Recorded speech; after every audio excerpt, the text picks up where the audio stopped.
YouTube पर, Facebook पर, बस बस बस वो सियोर वाला महाराज कथा सुनते रहो, और बचा कुचा तो टीवी पे आस्था पे सुनते रहो। क्या क्या रखा है कथा में?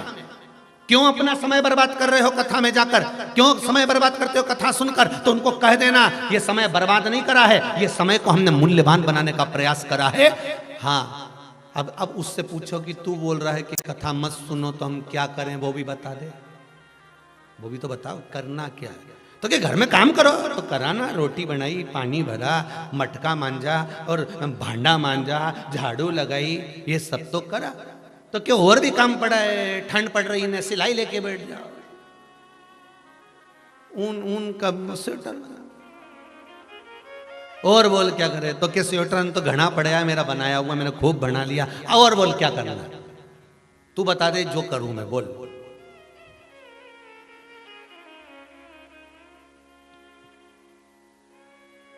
वो एक वो आया था, एक वो कोई का मैसेज था, उसमें बताया वे माँ अपने बच्चे से पूछती है तू बता दे वो की सब्जी बना लो, तो क्या आलू की बना लो, तो आलू तो कल ही तो बनाया था।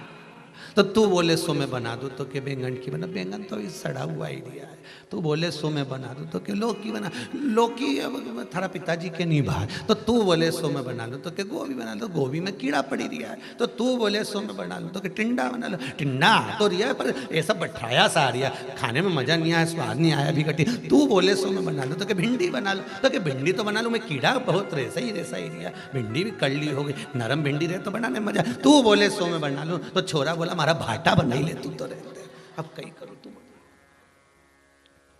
तो ऐसा घर का लोग बोले ना कि बस कथा कथा कथा, तो तू बोले सो मैं कर लूं। तू बोल क्या करना? कि बर्तन बर्तन तो हो गया, झाड़ू झाड़ू तो हो गई, भोजन भोजन तो हो गया, अब करूं क्या ये बता। तो अगर भगवान में मेरा मन लगे तो मुझे भी तो अपनी जिंदगी संवारना है साहब। केवल झाड़ू पोछा घर बर्तन ये नहीं, मुझे भी तो जिंदगी संवारना है, मुझे भी तो अपना जीवन संवारना है। करूंगी घर का सारा काम, परिवार भी संभालूंगी, बच्चे भी संभालूंगी, पर मुझे टोकना मती, मुझे रोकना मती। मीरा ने भी अपनी जिंदगी संवार ली थी, ऐसी मैं भी शंकर की भजन कर कर अपने जीवन को संवार लूं, और कुछ भी नहीं चाहिए, केवल भजन कर। महाराज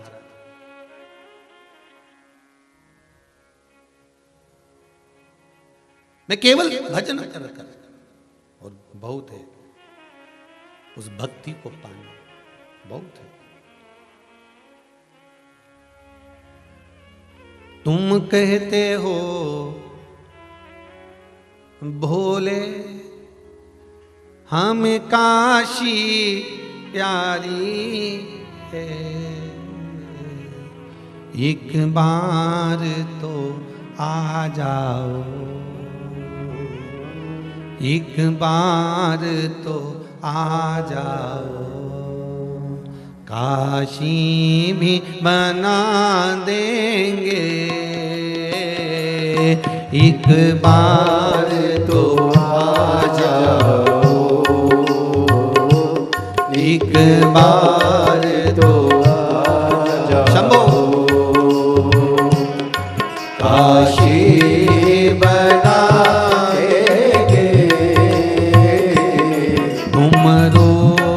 रहो भोले, हम तुम्हें मना लेंगे, तुम रोते रहो शंभो, हम तुम्हें मना लेंगे, आहों में असर होगा, में असर होगा, घर बैठे बुला लेंगे, आहों में असर होगा, घर बैठे बुला लेंगे, तुम रूठे रहो भोले।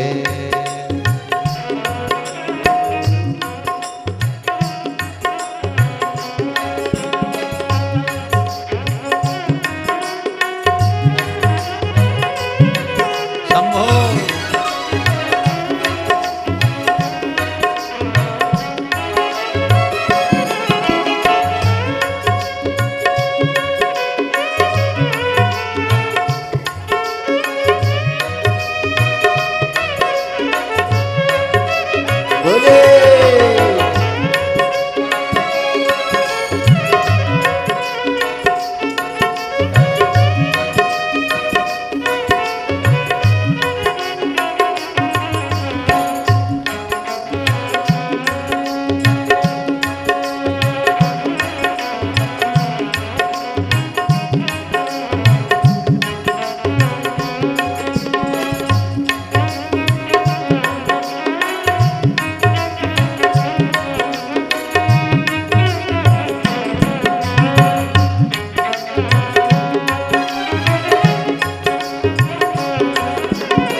कहते हो भोले हमें गंगा प्यारी है, तुम कहते हो भोले हमें गंगा प्यारी है, तुम कहते हो भोले हमें गंगा प्यारी है, तुम कहते हो भोले हमें गंगा प्यारी है, एक बार तो आ जाओ, एक बार तो आ जाओ, एक बार तो आ जाओ, एक बार तो आ जाओ, गंगा भी बुला लेंगे, एक बार तो आ जाओ, गंगा भी बुला लेंगे, तुम रूठे रहो भोले, तुम रूठे रहो भोले, हम तुम्हें मना लेंगे, तुम रूठे रहो भोले, हम तुम्हें मना लेंगे।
हो भोले, हमें गौरा प्यारी है। तुम कहते हो भोले, हमें गौरा प्यारी है। तुम कहते हो भोले, हमें गौरा प्यारी है। तुम कहते हो भोले, हमें गौरा प्यारी है। एक बार तो आ जाओ, एक बार तो आ जाओ, एक बार तो आ जाओ, एक बार तो आ जाओ। गौरा भी बुला देंगे, एक बार जो आ जाओ। गौरा भी बुला देंगे, तुम रूठे रहो भोले, हम तुम्हें मना लेंगे। तुम रूठे रहो भोले, हम तुम्हें मना लेंगे, हम तुम्हें मना लेंगे, हम तुम्हें मना लेंगे। तुम रूठे रहो भोले, तुम रूठे रहो भोले। हर हर महादेव हर। भगवान शिव की कथा कह रही है। आप स्वयं अपने आप को तराश सकते हो, कर्म करो, फल भगवान पर छोड़ते चलो। अरे तेरा ही दिया मैंने, खाया पिया है, तेरा शुक्रिया है, तेरा शुक्रिया। भगवान पर छोड़ दो आप, संपूर्ण जितना भाव है आप छोड़ते चले। एक पत्र सुंदर भाव लिखा, देखिए, बड़े अच्छी राइटिंग में लिखा हो, नीला पीला लाल हरा गुलाबी सब पे लिखा। मोनिका राठौर, अन्नपूर्णा राठौर, बड़नागर से हैं। इन्होंने लिखा है, गुरुदेव पिताजी का स्वास्थ्य एकदम खराब हो गया। हॉस्पिटल जहां हम रहते हैं उस गांव से 18 किलोमीटर दूर था। शरीर ने काम करना बंद कर दिया, नीचे पड़ गए, बहुत बुरी हालत हो गई। अब 18 किलोमीटर तक लेकर जाना है पिताजी को, और शरीर कुछ भी नहीं है, ना के बराबर। गुरुदेव, तब मेरे पूरे परिवार ने गाड़ी में जब तक उसको लेकर गए, पिताजी को लेकर गए, तब तक एक ही मंत्र का जाप करा, श्री शिवाय नमस्तुभ्यम। ये मंत्र में लिखा है, इस पत्र में लिखा है। गुरुदेव, हम क्या वर्णन करें इस मंत्र का, हम क्या वर्णन करें इस मंत्र का। गुरुदेव, इस मंत्र का प्रताप क्या होता है, कोई मुझसे आकर पूछे, इस पत्र में लिख रही है। कहे, गुरुदेव, हॉस्पिटल में सामने जब पिताजी उतरे तो ऐसी बेहोशी की हालत में पटक कर लेकर गए थे, और जैसी वहां हॉस्पिटल पर उतरे तो पैदल चलकर अंदर गए। डॉक्टर पूछता है, इसमें से मरीज कौन है। इसमें पत्र में लिखा है कि मरीज है कौन, ये तो बताओ। बाबा की कृपा किसको कहते हैं, शिव भक्ति किसको कहते हैं। केवल आप अपना कर्म तो करो, और कर्म करने के साथ में भगवान पर छोड़ते चलो। अब सौंप दिया इस जीवन का सब भार तुम्हारे हाथों में।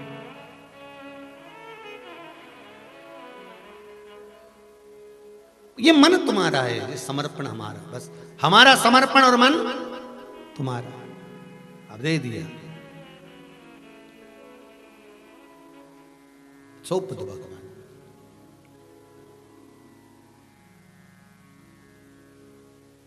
कल कथा में शंकर और पार्वती का विवाह हुआ।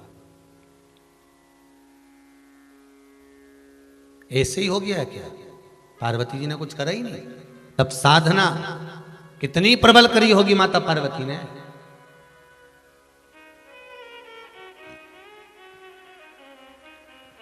कितनी तप साधना प्रबल करी होगी, जरा विचार करिएगा।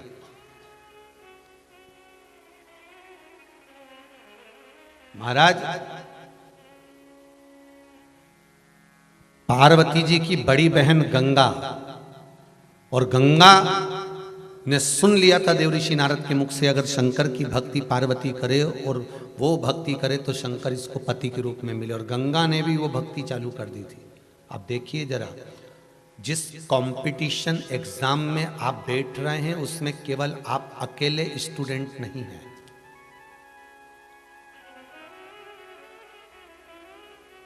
केवल आप अकेले नहीं हैं, एक नौकरी है, एक सर्विस, और फॉर्म कितनों ने भरा है जरा ध्यान लगाइए। आप लोगों को तो अंदाजा होगा, एक नौकरी के लिए 2000 नौकरी के लिए 200 नौकरी के लिए 50,000 1-2 लाख फॉर्म आते हैं। एक नौकरी के लिए हजारों फॉर्म जुटते हैं महाराज जी, एक नौकरी के लिए।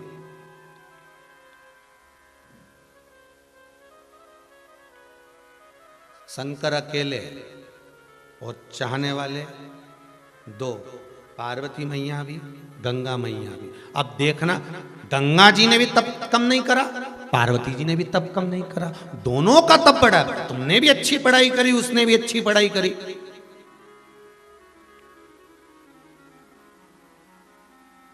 तुम भी ना जाने कितनी कोचिंग करे, उसने भी ना जाने कितनी कोचिंग करी। अच्छा, कोचिंग तो एक ही टीचर के पास करी थी, पार्वती जी और गंगा जी ने। टीचर का नाम नारद जी। कोचिंग एक ही क्लास में थे, टीचर एक ही था। देवऋषि नारद ने कहा था कि अगर शंकर भगवान की आराधना करे, शिव की भक्ति करे, तो इसको पति के रूप में शंकर मिलेंगे। तो टीचर तो एक है, गंगा ने भी उन्हीं के मुख से सुना था और पार्वती ने भी उन्हीं के मुख से सुना था। बस दोनों की पढ़ाई, दोनों की विद्या, और जो जुटी दोनों पढ़ने में, जो लगी तब साधना में ऐसी डूबी।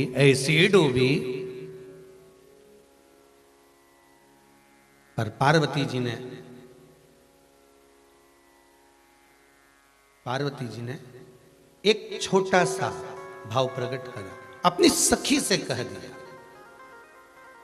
मैंने सुना है कोई संत पर अगर 1 लोटा पानी डाल दिया जाए तो संत प्रसन्न होकर वर दे देते। गंगा जी ने सुन लिया और गंगा जी ने सुना और गंगा जी ने वही काम कर दिया। दुर्वासा बाबा पर पानी डाला और दुर्वासा बाबा क्रोध में आकर उन्होंने जल बनने का श्राप दे दिया। गंगा मैया, ये कथा आपको पहले कह चुके हैं, अपने को इस कथा के माध्यम से उस कुंड तक पहुंचना है जिस कुंड के पास गंगा जी का जल जाता है तो कुंड का पानी उछल जाता है। अपने को उस कुंड तक पहुंचना है इस कथा से, कि भारत की भूमि पर वो कौन सा कुंड है जिस कुंड के पास में गंगा जी का जल जाता है और कुंड का पानी उछल जाता है।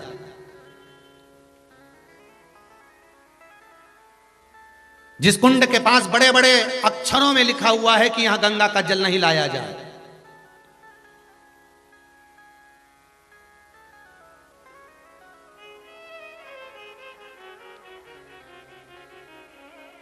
यह गंगा का जल ना लाया जाए, अगर गंगा का जल आएगा तो कुंड का पानी उछल जाएगा।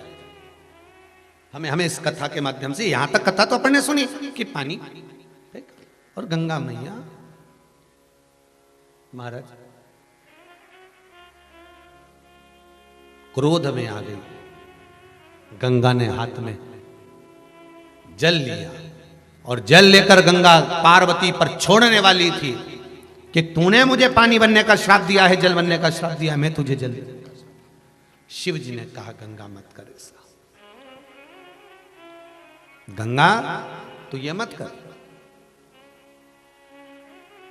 गंगा, पार्वती मेरी अर्धांगिनी बनेगी तो पार्वती तुम्हारी अर्धांगिनी बनेगी, मतलब पास ये हो गई और मैं फेल। एक एग्जाम में अगर तुम पास नहीं हुए तो हारना मत की हिम्मत, गंगा जैसा बल रखना। अगर एक एग्जाम में तुम पास नहीं हुए तो गंगा जैसा बल रखना। पार्वती पास हुई है ना, हो जान दो। भगवान शंकर कहते हैं मैंने गंगा तू क्यों रोती है? गंगा कहती है प्रभु आपने पार्वती को पत्नी बना लिया और तब तो मैंने भी करा था। भगवान शंकर कहते हैं पार्वती से ज्यादा तप तूने करा है, पार्वती से ज्यादा तप तूने करा है, साधना तूने करी है, व्रत तूने करा है, उपवास तूने करा है, तप साधना तूने करी है। पर सुन, पार्वती को मैं अपने पास में बिठा सकता हूं, पर तेरी तप साधना के बल पर मैं तुझे पास नहीं बिठाना चाहता, अपने सिर पर बिठाना चाहता हूं। इसलिए मैं तुझे अपने मस्तक पर रखूंगा गंगा, तुझे अपने मस्तक पर रखूंगा तेरी तप साधना के कारण, तेरे बल के कारण। अगर एक एग्जाम में पास नहीं हुए, एक एग्जाम में कोई दूसरा पास हो गया और तुम्हें लगा कि बताओ अब लोगों के मन में भाव उत्पन्न हो जाता है, एग्जाम में वो पास हो गया, उसने पैसा ज्यादा दे दिया होगा, उसने कहीं कुछ कर दिया होगा, ऐसा कर दिया होगा, वैसा कर दिया होगा। हमें नहीं सोचना, हमें तो ये सोचना है कि भगवान ने हमारे को पास क्यों नहीं करा। मतलब भगवान चाहता है कि इससे जोरदार तेरे लिए छाट कर रखा है। पार्वती तो पास में बैठेगी और गंगा तू मस्तक पर बैठेगी। कुछ भगवान अच्छा छाटा है।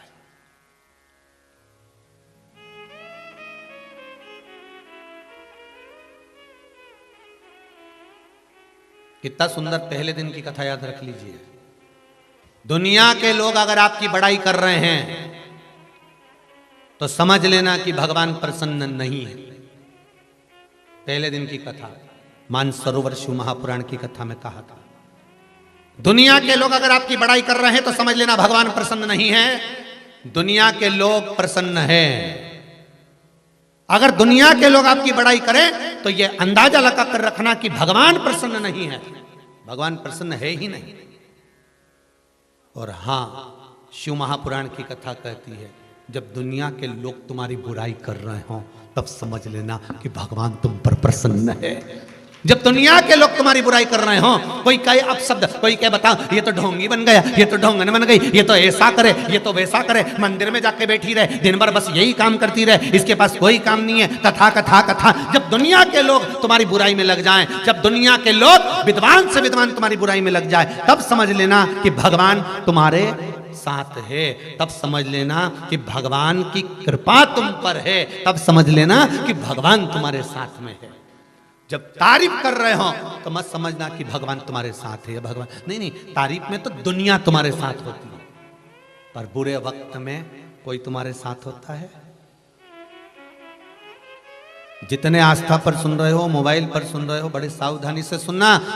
जब दुनिया के लोग आपकी तारीफ करें समझ लेना भगवान आपसे बहुत दूर है, भगवान की कृपा नहीं आप पर जब तुम्हारी दुनिया बुराई करे, बदनामी करे, अपशब्द पर अपशब्द कहे, तब जान लेना कि मेरा भोलेनाथ, मेरा परमात्मा तुम्हारे साथ में है। क्यों?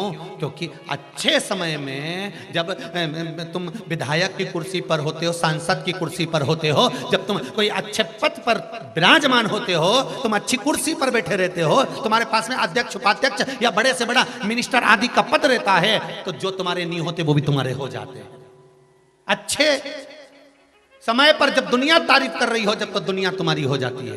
पर जब तुम कुर्सी से नीचे उतर जाते हो, कोई तुमको नहीं पूछता, जगह जगह तुम्हें लोग थू थू करते हैं, अपशब्द कहते हैं, तब तुम्हारे साथ कोई दूसरा नहीं होता, तब मेरा देवाधिदेव महादेव होता है। वो गिरने नहीं देता, वो कहता कोई बात नहीं। यही तो हमें दिखाना था, अपने और पराये का भेद क्या होता है। अपने और पराये का भेद क्या होता है। दुख की घड़ी में परमात्मा हर पल, हर घड़ी, हर क्षण तुम्हारे साथ है।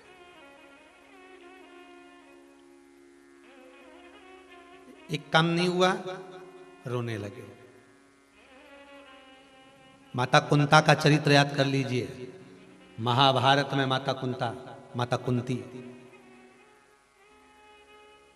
भगवान कृष्ण जा रहे हैं और कुंता माता ने कह दिया कन्हैया रुक जा। कन्हैया कहते हैं बोल बुआ क्या बात है, कहां जा रहे हो कृष्ण? कृष्ण कहते हैं बुआ जी द्वारका जा रहा हूं। क्यों? बुआ अब तुम हस्तिनापुर की राजमाता हो गई, युधिष्ठिर हस्तिनापुर के राजा बन गए। सारा राजपाट अच्छे से मैंने निश्चित कर दिया, विराजमान कर दिया। अब क्या करना, अब मेरा काम खत्म हो गया। कुंती ने पूछा, माता कुंता ने पूछा, कृष्ण तो तू जा क्यों रहा है? बुआ अब जब सब अच्छा हो गया है तो अब मेरी जरूरत क्या है, अब मेरा साथ की जरूरत क्या है, अब मुझे जाने दो द्वारका।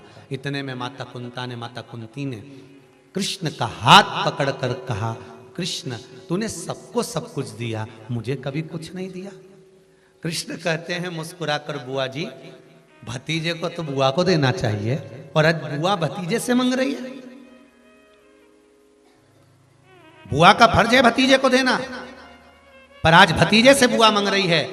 क्या मांगना चाहती हो बुआ?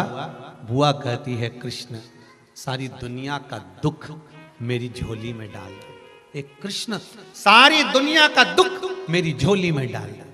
कृष्ण रथ से नीचे उतरे और उतर कर बुआ के चरणों के पास बैठ कर बोले, बुआ तू ये दुख क्यों मांग रही है? बुआ कहती है, सुख में तू अगर द्वारका चले जाता है तो वो दुख भला, जिस दुख में तू मेरे साथ तो खड़ा है, मुझे वो दुख ही अच्छा लगेगा। तू साथ तो रहे बस में। बहुत ध्यान देना महाराज, जब लोग आपकी बुराई करें, निंदा करें, चुगली करें, आप शब्द बोले, ताने पर ताने दे, गाली पर गाली दें, आड़ा टेढ़ा बोलना चालू कर दे, समझ लेना मेरा देव अधिदेव महादेव तुम्हारे साथ में चल रहा है, कदम से कदम मिलाकर। पूरी दुनिया लग जाती है एक व्यक्ति को नीचे गिराने, पूरी दुनिया लग जाती है एक व्यक्ति को नीचे गिराने में।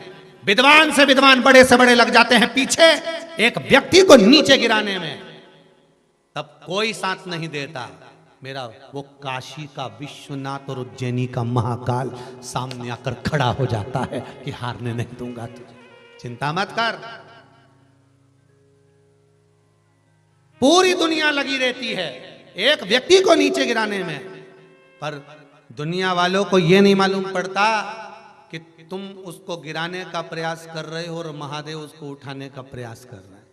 मेरा काशी विश्वनाथ ने हाथ पकड़ रखा है, मेरी उज्जैनी नरीश ने, मेरे महाकाल ने, मेरे कुबेरेश्वर महादेव ने, मेरे सोमनाथ मल्लिकार्जुन भीमा शंकर ने, कहीं भगवान ने उसका हाथ पकड़ कर लग जाए दुनिया।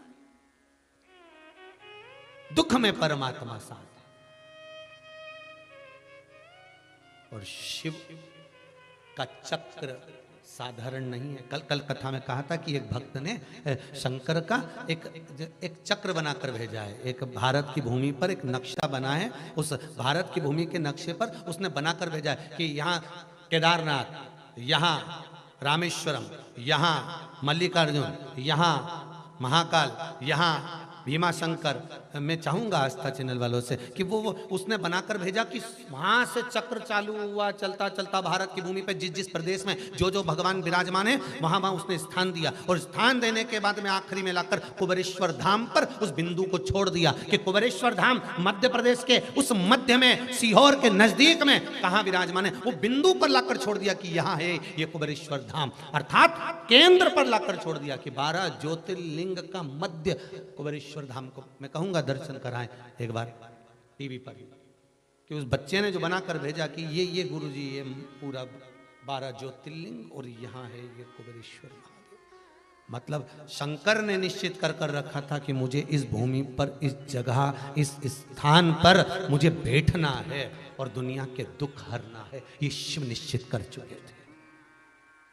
उसमें ना तो कोई प्रदीप मिश्रा है और ना जितने आप, कोई नहीं, यहां तो बस शंकर को निश्चित करना था, शिव।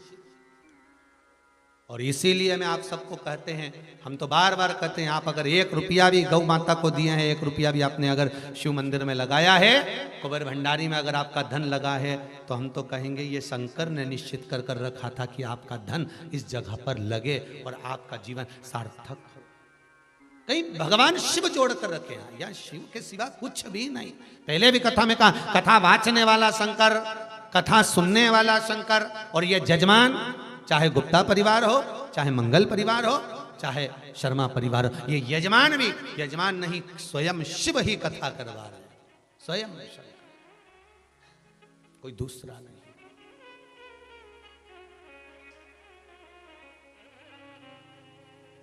2 जजमान थे, तीसरा हुआ। भगवान शंकर को 3 चीज बड़ी पसंद है, इसलिए यजमान भी 3 कर दिए उसने। थे 2 ही, पर बाद में तीसरे शर्मा परिवार को भी कर दिया आश्चर्य से। उदयन जी शर्मा परिवार, उसको भी जोड़ दिया। थे यही 2, गुप्ता जी और मंगल परिवार, फिर शर्मा। तो क्यों? शिव को प्रिय है, शिव की प्रियता। महाराज, गंगा मैया रो रही है, आंखों से नीर बह रहा है। शिव जी करे क्यों रो रही हो गंगा, किस लिए? पार्वती आपकी अर्धांगिनी बन गई और मैं रह गई। भगवान कहते हैं कभी हिम्मत मत हारना, जीवन में कभी हारना मत। लोहे की राड को कीमत बढ़ाना है तो कील और स्प्रिंग बनाना पड़ेगा, तेरी कीमत बढ़ेगी तब तू चिंता मत कर। ये मेरी अर्धांगिनी बनकर बाजू में बैठेगी, पास में बैठेगी, बाम भाग विराजमान होगी, पर तू चिंता मत कर। तूने इतना तप साधना करी है कि मैं तुझे सिर पर धारण करूंगा। पार्वती मैया उठ के खड़ी हो गई।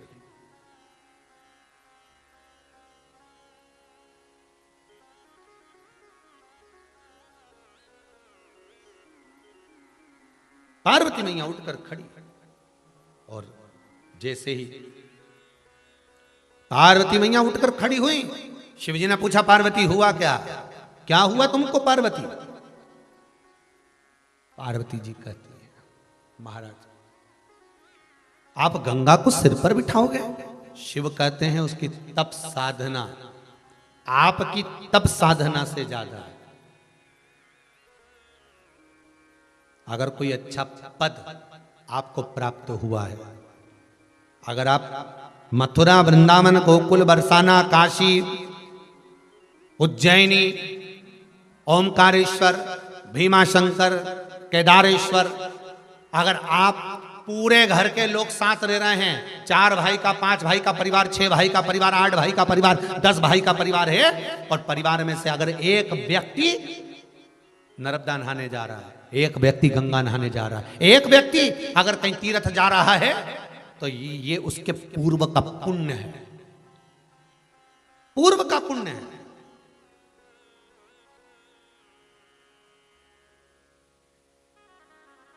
कथाएं, अभी ये कोरोना महामारी की तीसरी लहर नहीं थी तो कथाएं सब दूर गांव-गांव में चालू हो गई थी। आपने भी देखा होगा, इंदौर हुई, फिर खंडवा, खरगोन हुई, फिर खरगोन के बाद में फिर नवे गांव के बाद में फिर वहाँ भिलाई। तो कथाएं तो अभी लाइन से थी, सारी कथाएं लाइन से क्रम से थी। अभी ये कथा पूरी होती कि 17 तारीख से उज्जैन में चालू हो जाती, पर उज्जैन की भी कैंसिल करी कोरोना महामारी के कारण, वो कैंसिल कर दी गई।